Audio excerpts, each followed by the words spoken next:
Hi, Ciara. Hi, Norah. How are you? I'm good, thanks. Yeah, how are you? Good. Yeah, good. It's Friday, so we're all looking forward to the weekend, I think. That looks like a very elaborate wedding setting behind you there. Are you in some Yeah. ballroom? The wonders of technology. I'm currently in my guest bedroom in my house, but I'm coming to you from the beautiful banqueting suite in Langton's Hotel in Kilkenny. They're one of our clients. So Sean let me beam in from there for the occasion. That's brilliant. It looks fantastic, actually. We'll get started, and thank you, everyone, for joining. I've already said that we welcome all questions, and if you look at the bottom of your screen, those of you who aren't used to this Zoom format, there's a little chat button. So if you click on chat, a little screen will open on the right-hand side of your screen, and I've posted up there just to say that questions are welcome, and as we go through the webinar, you can ask your questions of Ciara or myself. I'm not sure how helpful I am, although I've had 2 weddings. So, That's Ciara, 2 first more of all, than me, Norah. well, I'm not planning a third, but both were very different experiences, I can assure you. Firstly, I wanted to say for everybody out there who's planning a wedding or had a wedding that had to be cancelled, my heart goes out to you. I think whenever I'm asked what's the best day of your life, the politically correct thing to do is, the birth of your child, but I always think back to my wedding to Richard. It was just magical, and I'm not too sure it was magical because it was very lavish or that there was hundreds of people there. It was just magical because I was getting married to him. I was declaring our commitment to one another in front of some great friends and family, and you want to look back on that day in your life. I think that's a wish that all of us have, is to look back on that day and for it to have everything that you've ever wanted from your wedding. Of course, love and weddings in a post-COVID world is pretty difficult. So I think having talked to loads of mums and dads of people who are going to get married, I realized that it was probably a little mini crisis for a whole section of the population that other people hadn't really fully appreciated.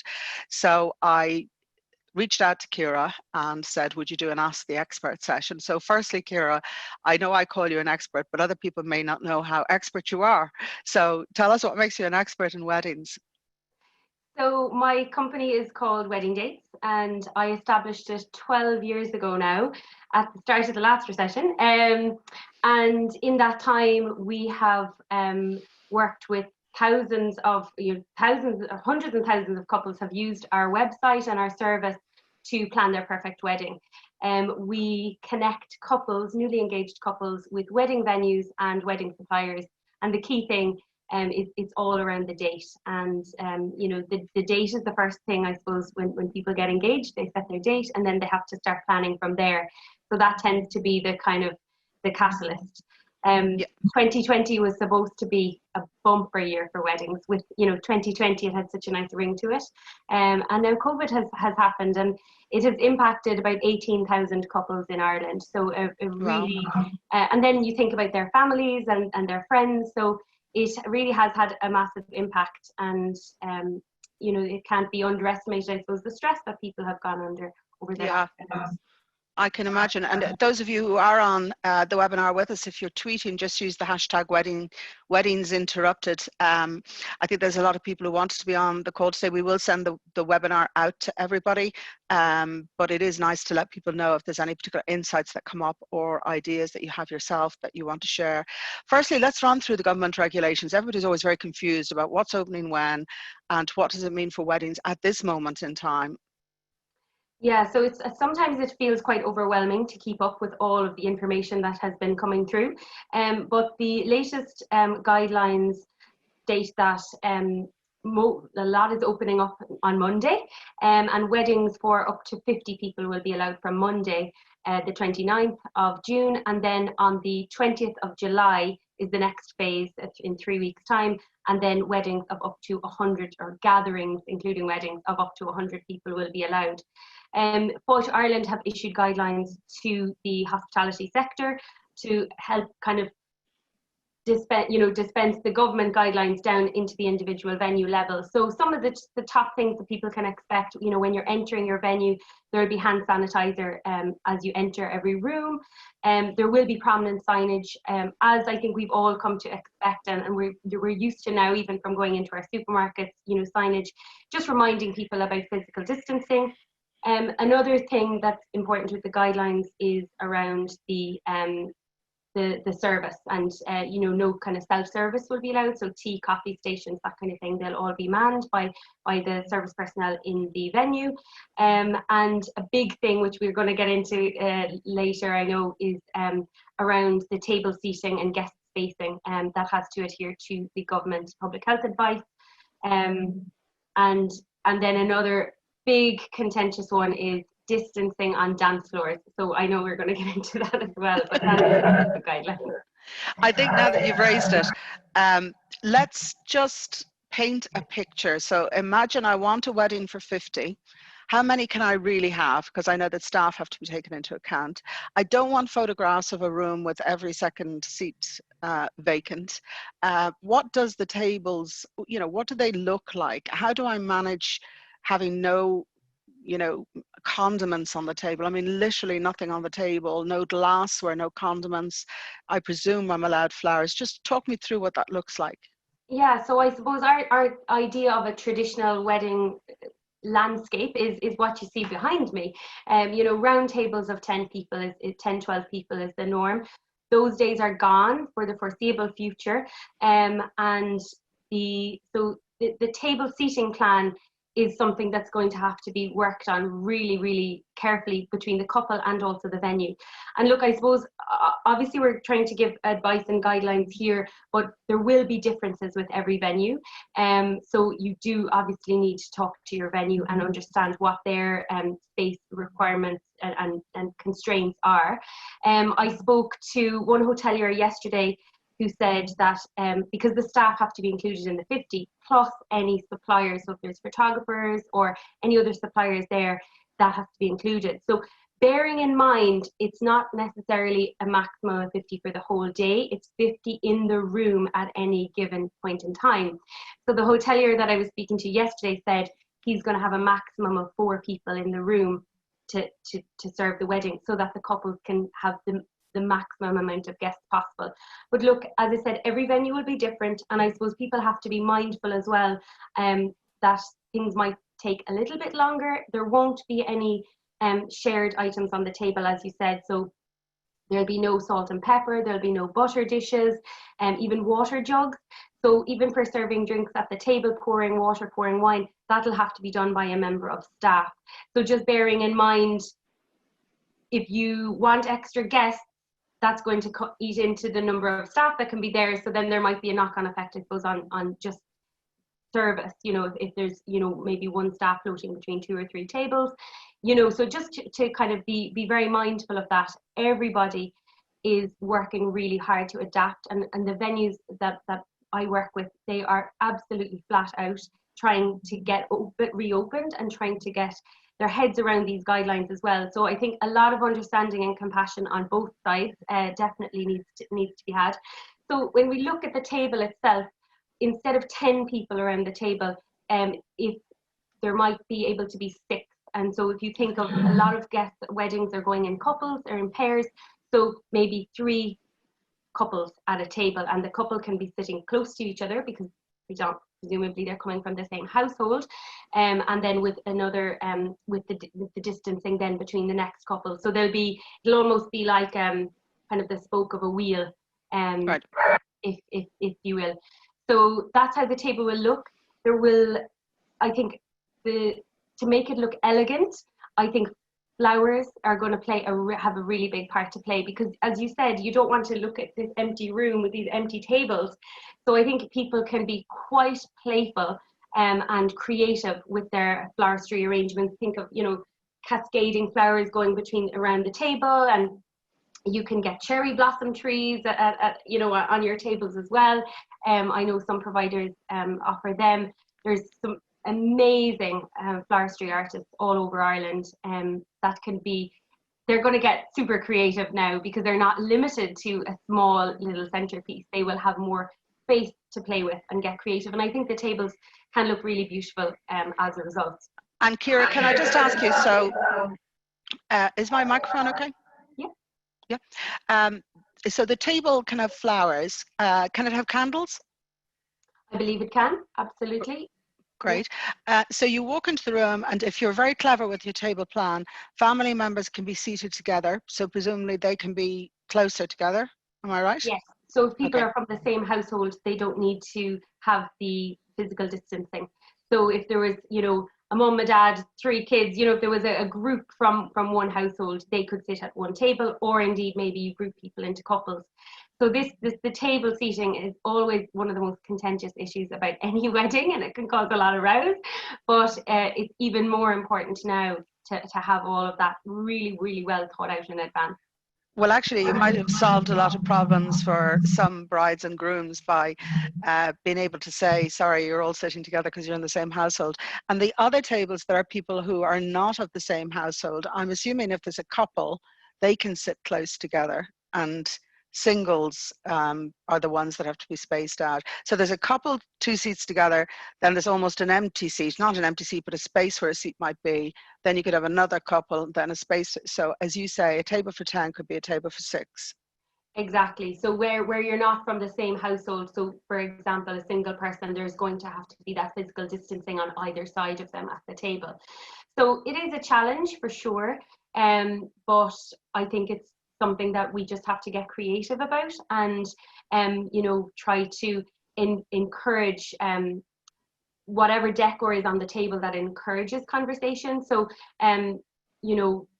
maybe that the whatever decoration is on the centerpiece, that it's maybe a bit lower down, so that there's no physical block in your eye line. If there is a large, say, candelabra, for example, with lots of ivy around it, that might block your eye line from the person across from you. In a normal wedding, it doesn't matter because you talk to people on either side.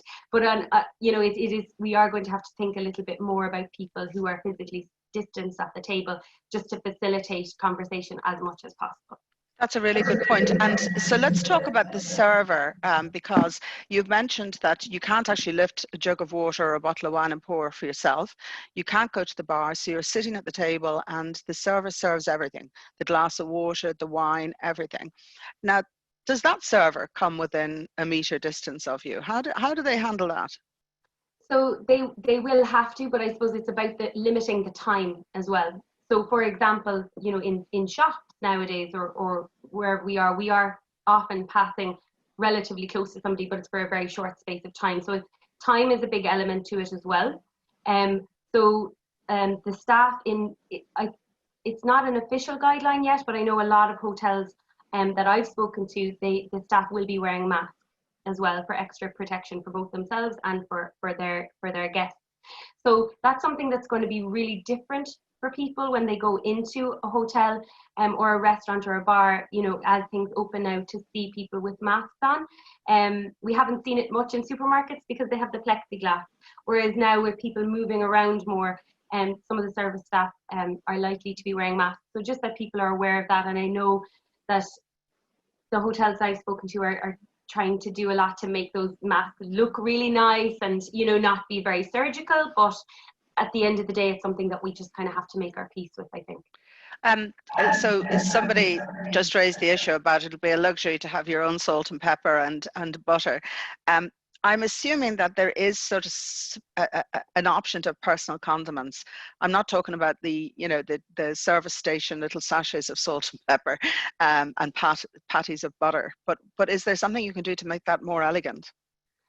Well, there's a few different ways that it could be done. So there could be individual portions. So as you said, individual salt and pepper, whether that's in sachets or in the small little items for each person. Remember, weddings are going to be much smaller size for a while. So the hotel might actually have that many salt and peppers around to give for each individual person. Or they might be brought by the server and they might have to be requested.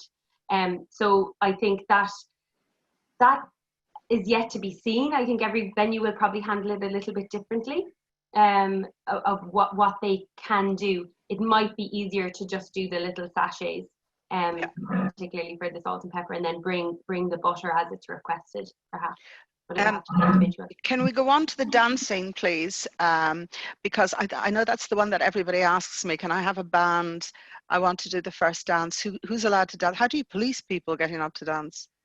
Well, I think that's a huge one, and it does say in the guidelines that employees of the venue must monitor and manage social, the distancing. I think that is, personally, I think that's extremely hard. We're already asking so much of our venues to adapt to this new normal. And now for the staff, on somebody's happiest day, the staff having to try to police that, it's going to be really difficult. But ultimately, I think a lot of us, are getting used to going out and about, and I think a huge amount is down to people's own personal responsibility, and people are taking that on board and respecting that.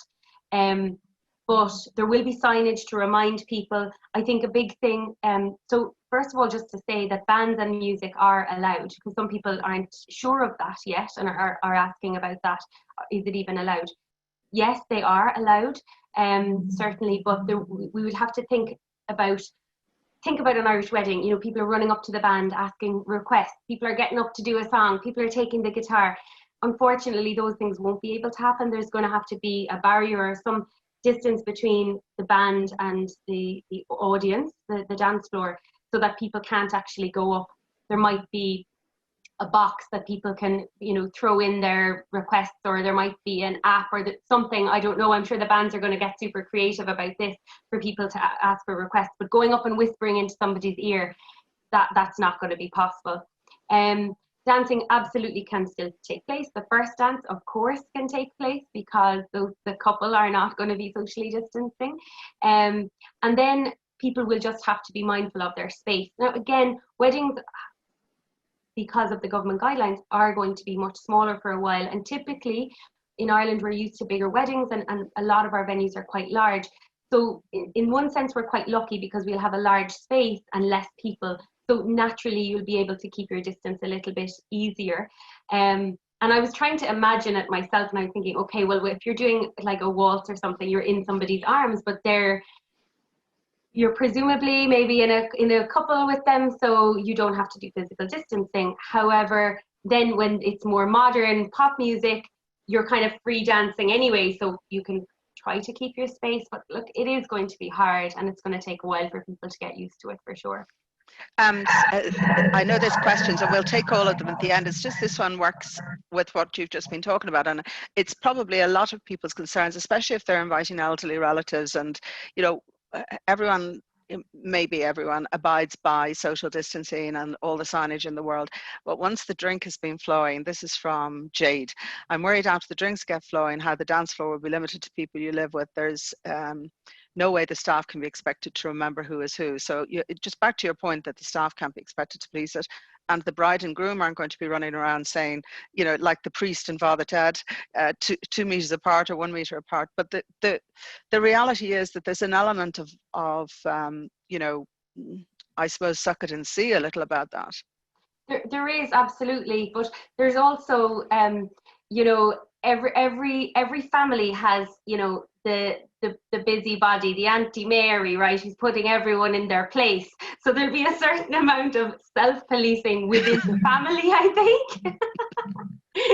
And make sure you have one of them on your guest list. Yeah, exactly. So I think that's going to be the case. I mean, I heard a story of one hotelier putting in kind of these perspex kind of boxes on the dance floor, and I was like, no, please, no.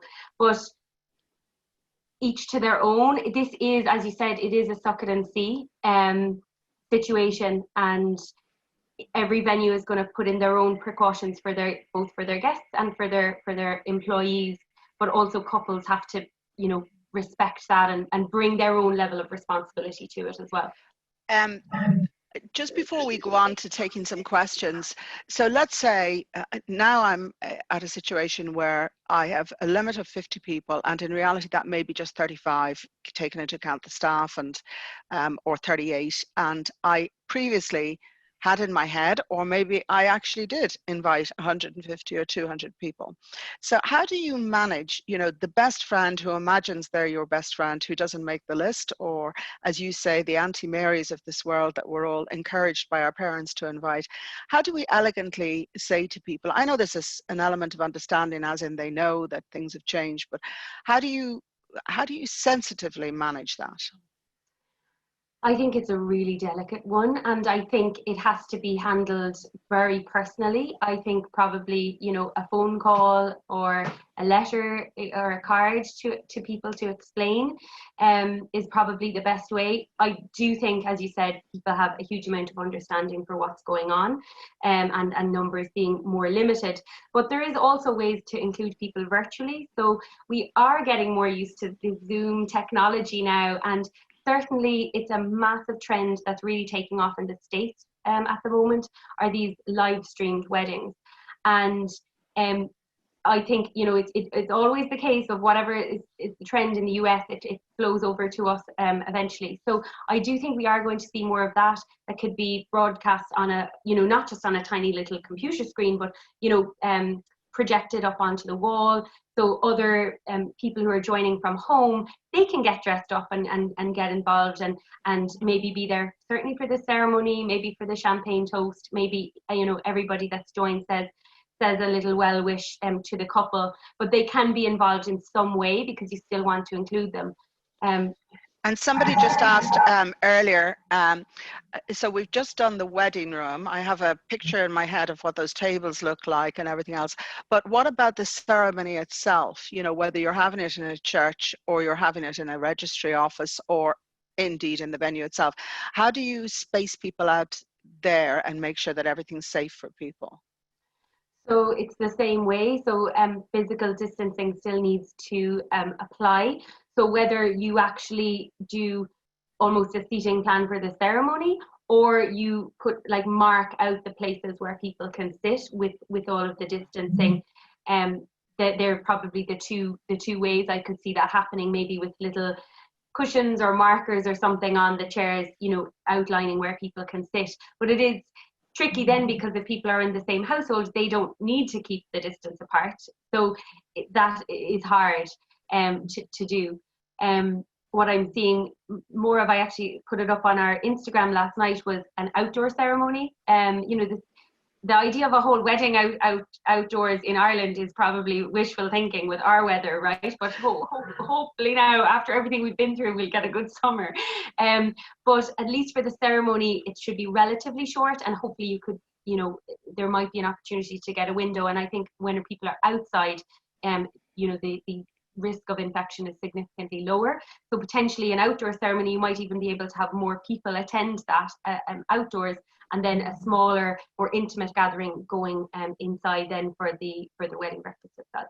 Or maybe just leaving it as close family members for the ceremony itself, and virtually allowing people to join you. Exactly. And then inviting others to the, I just wanted to ask you something about personalization. So one thing, obviously nobody wants to look back on this and find big red X's on the floor to where people are supposed to stand, and you want it to look elegant.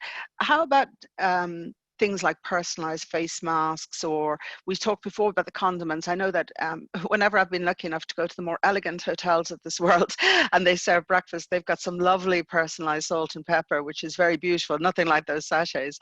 Are there elements, given that people are going from maybe 150 people down to the ideal 38, they probably can afford to do something a little bit more to make those people feel like they've been at a special event? Yeah, absolutely. That's really true. There might be a little bit of extra budget there. So it's actually just launched this week by a Cork company called To Have and To Hold. They have a showroom at the Kinsale Roundabout in Cork, but they have brought out a range of personalised wedding favours.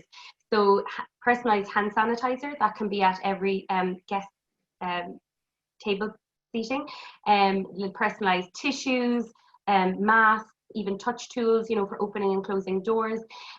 So they've produced this pack to, I suppose, help people show their guests that they care, and something that's on the table that is kind of everything that you need, hand sanitizer, tissues, mask, etc., all in one. But it's really beautifully, very elegantly done. It's not a packet of Kleenex and a surgical mask. They're really, really beautifully done.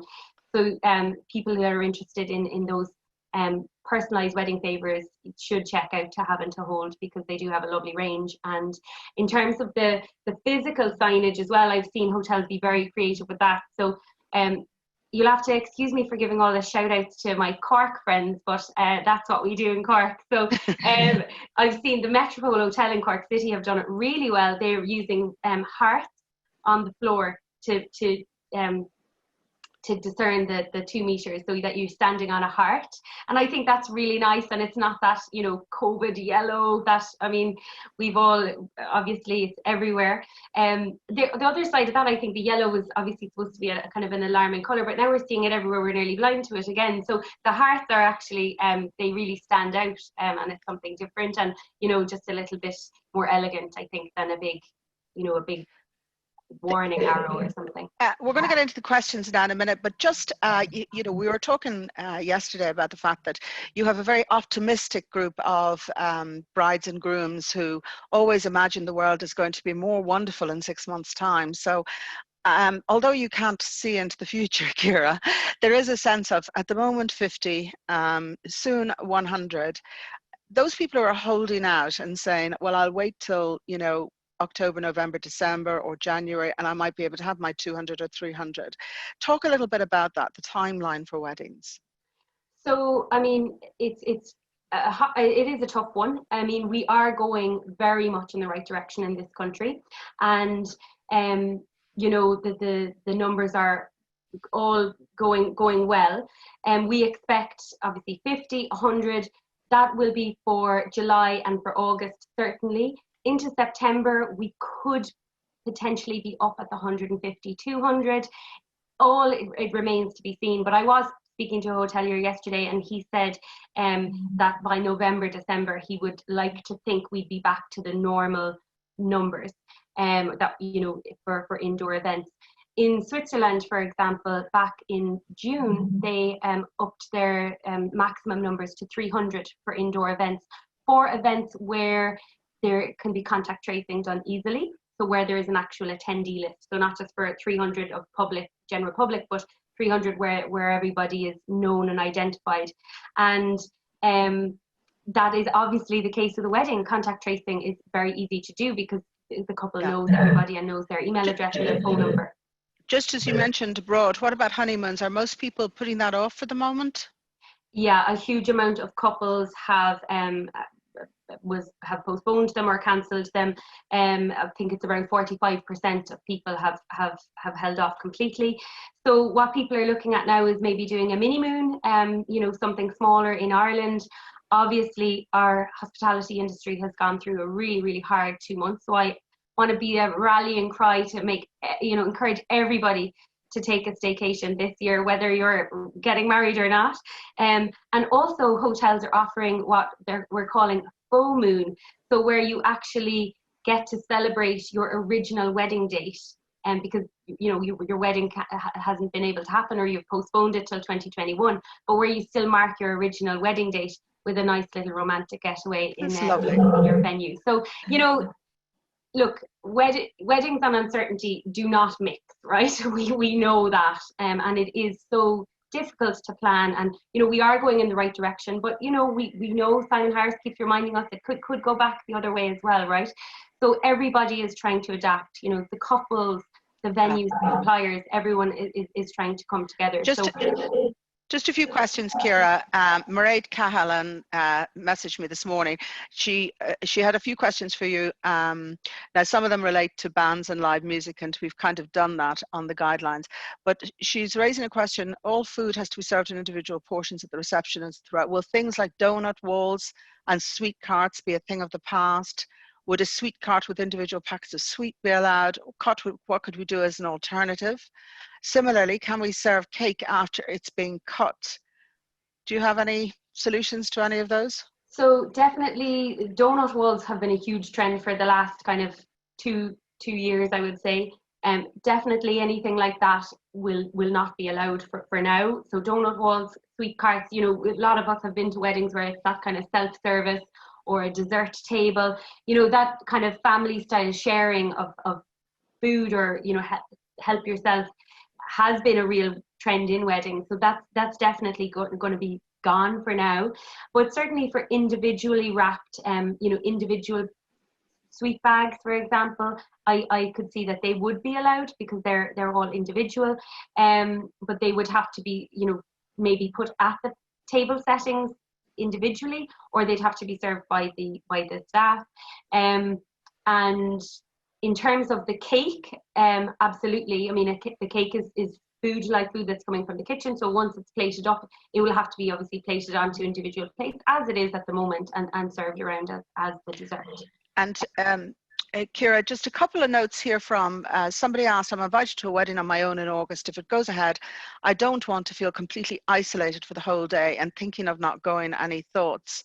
And somebody else is asking, will guests who are single be seated alone? So obviously under normal circumstances, the famous, I'm going to a wedding, it's the making of another.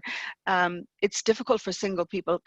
I'm reminded of, my business work in networking people. Is there anything that, if you're planning a wedding, you can do to make the single people who maybe don't know an awful lot of people feel less alone? I mean, to answer one of the questions, if there's a single person, yes, they will be sitting alone. There's no way around that. Physical distancing absolutely has to be adhered to. Sorry, can I just ask you, Ciara, if there's a single person, like I have a very best friend who's female, and she's now in my circle. So is she, if I come with somebody who I'm not living with, married with, not in the same household, but are part of my circle of trust, can I request that and say, can I sit with that person, or do you have to keep them separate? I mean, as you said, she's in your circle, but technically, even if somebody is in your inner circle, if they don't live in your household, you're supposed to be doing physical distancing all the time, even in your house, if she comes around for a coffee, for example. So technically, no, they wouldn't be able to sit. She wouldn't be able to sit next to you if she's not in a meter away. Yeah, which isn't a lot, really. No, I think you can. I mean, I think we're kind of all getting used to that now. So I think it would be unfair to ask the hotel to do that, because that's putting them under savage pressure, and they have to follow the guidelines. They can't, I mean, they have to, if they had an outbreak of COVID, that would be massive, massively detrimental to their businesses. So we have to be very mindful of what we're asking people to do. And everybody thinks, well, just break the rules for me, like we won't tell anyone, but sure, everybody says that. Yeah. So I think we do have to follow the guidelines, and the hotels and venues are right to stick by that. It's the only somebody's asked a question about elderly relatives. Is it a good idea to have them there at all, gran and granddad? So I guess that brides and grooms might be anxious to have people who they are very close to, which could be an elderly parent or elderly grandparents or aunts. Is there some guidance you can give on that maybe would allow people to make a judgment call on it? I mean, I think it's very much down to people ascertaining their own risk. So you might have an elderly person who is absolutely hale and hearty, that goes hill walking on the weekends, and you might have somebody that is maybe has an underlying condition. So I think the decision would have to be made in terms of whether they would attend at all, whether they would be comfortable attending. If they do attend, certainly being very mindful of distancing around them, maybe that they have their own private area, maybe getting them a room in the hotel on the ground floor so that they can take breaks and step away, and it's they're not sitting there waiting for somebody to give them a lift home or something, that they can just retire when they want to. I think that's probably the best way around it, to be mindful and respectful, but also still wanting them there. But it will be, every family is different, and it will be really down to how comfortable the person themselves feels going to the wedding. Yeah. I mean, personally, I think that people over 70 probably would make their own decision as to whether they felt comfortable or not, and exactly. what they needed. the people that I know over 70, there's no stopping them or telling them what to do. They know what they want to do. Just try and tell Max Casey what to do. Yeah. So then there's something here which is about, oh, sorry. Yes, you can have a shout out there, weddingcalligraphy.ireland.com for a really personal touch. A question about bridal parties and photography, about grouping people together. I guess, firstly, the traditional stag and hen may look quite different. And also, you know, the bridal party itself, you're presumably going to have people who aren't in your household who are going to be walking up the aisle with you or part of the pre-event preparations and in photographs with you. So you don't want photographs with 1 meter apart from people, do you? So photography is going to be, it's going to be really tricky because, you know, some of the beautiful moments of wedding photography are, you know, the hugs, the embraces, all those loving moments. So that's going to be hard. I've heard some photographers say they're going to be using Photoshop to reduce the distance, you know, after the fact, to get the group shot. I think they'll get very creative, you know, with maybe aerial photos, you know, maybe with drones, or if they can get higher up on a staircase or something and take a photograph looking down with people physically distanced. But remember, again, we are looking at smaller numbers of weddings. So, you know, there may be ways to create, well, there will have to be creative ways of doing the photography. So grouping people that are in the same household together in a large space with the physical distancing, and then maybe the photographer at an elevated position looking down on the group.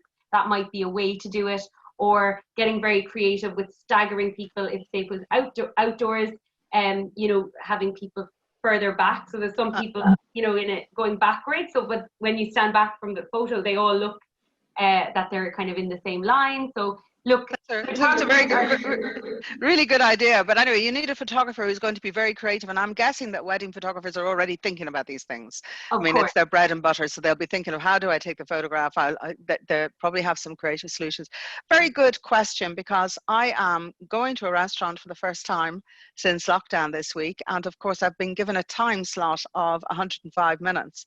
So Mary Malloy is asking, is there a time limit on how long a wedding can last, with pubs and restaurants bound to 105 minutes? Has any guidance been given for weddings, particularly for venues where both the ceremony and the meal take place? With a time limit, how does that impact after dinner entertainment? So there's no time limit has been set on weddings at all. I think with the bars and restaurants, one of the big things that they're trying to mitigate against is lots of different people from lots of different households, you know, in a public place. Whereas with a wedding, a lot of the people will know each other. They will have been meeting up prior to the wedding, so there is less risk involved. And again, obviously, contact tracing is a lot easier because, you know, they're all known to each other. So there hasn't been any time limit restrictions put on weddings. Yeah. Alison McKim, so thank you for the shout out for their hotel venues in Northern Ireland, the Culloden and the Europa and the Gan Central and Stormont and Slieve Donard and Everglades and Ballygally. There, I did your work for you. But actually what they're pointing out is that the reduction in Christmas parties has led to them having lots of availability. They even have New Year's Eve available. So are venues still wide open? I mean, is it a buyer's market in terms of wedding venues? Well, it is and it isn't, right? Because 2020 was supposed to be a bumper year for weddings, as I said earlier, because of that nice round date. A lot of couples wanted to get married in 2020. 3/4 of couples that were due to get married have postponed either to later this year, but a huge percentage, 64%, have postponed into 2021. So a lot of venues, they already, you know, venues book up a year in advance, right? So a lot of venues already had significant weddings on their books for 2021, and now they've had to push in a lot of their 2020 weddings. So a lot of venues are very limited on availability for next year. So one thing I would say, even to newly engaged couples, is, you know, they're going to have to think fast, because 2021 is chock-a-block now. So that is a really good point from Alison. You know, later, at the very back end of this year, you know, particularly November, December, Christmas party season, it might be the ideal time when hopefully we're still going in the right direction with restrictions and everything, and we can still go ahead with larger events like weddings, because you might actually not be able to get a date in 2021, so then you're kicked out to 2022, which, you know, it's a long time away. And I've had feedback from some people very upset about having to postpone their wedding because, you know, it impacts on them wanting to start a family, and, you know, there's a lot of other things to take into account. So if you can get a date, I would say snap it up. So we've just 1 minute to go before we finish, Ciara. So just any final thoughts on, I guess, people planning ahead? You've just talked about how many people have pushed 2020 into 21. There were lots of messages on Instagram and Facebook about people being worried about, and I'm not saying cast your mind into the future, but of course everybody thinks, if the pandemic comes back, will I be in a worse position in 6 months than I am now? So what would your advice be to all of those people who are worried about what date to choose? I would say, you know, try to plan your wedding with the guidelines that we have now, but always have a plan B. And really, I suppose, to ask yourself the question is, what is the most important thing? So if the most important thing to you is having a massive celebration, then, you know, being realistic, you probably should wait until after there's a vaccine, right? Which is going to be 12, 18 months down the road. If the most important thing to you is celebrating with, maybe even just with your partner, maybe like a really, really tiny wedding, or a micro wedding with 20 or 30 of your closest family and friends, you know, I think that's absolutely a way to go. And then maybe get creative about live streaming it, bringing in people virtually. But it's to really focus on what is the most important thing to you, and that will be different for everybody. But my message is, you can still have your wedding. It's just going to look a little bit different for a while. I think there's, just to finish off, I put up a post the other day of my mum and dad's wedding. You know, they got married in Key, and at that time it was very traditional to have a wedding breakfast. So people were fasting before Mass. I don't know if everyone remembers that. And so they went to the wedding and they came back to the lodge in the Phoenix Park, where there was this, you know, beautiful white linen tablecloth and lots of the silverware. And it was just only the people that were very, very close to them, you know, their siblings and their family and parents. And it was just, when I look back on that, I think there's a certain amount of elegance to that. So if there's a small silver lining, it's probably that, you know, weddings have got bigger and more expensive and more lavish, and people are always looking for something different and unique. But at the end of the day, sometimes it's the most memorable thing is what was happening at the time. So if you have a wedding now and you have to comply with some of these things, you know, I imagine that you'll be sitting there in the twilight years of your life telling your grandchildren, well, that was the year of the pandemic, so we did it a different way. And maybe that money that you would have spent on the 300-seater wedding could be put to, you know, good use elsewhere. But firstly, thank you all for joining us. We're going to send a recording out straight after that if you want to watch it back or send it on to anyone you know who's in the same position as yourselves. Feel free to share as much as you can on social media to get it out there so that people also know some of the things that Ciara has talked about today. It's #WeddingsInterrupted. And a big thank you to you, Ciara, for joining us and sharing your expertise. And best of luck to all of you when you go out there and say, I do. Thanks for joining us this morning. My pleasure. Thanks, Norah, for having me.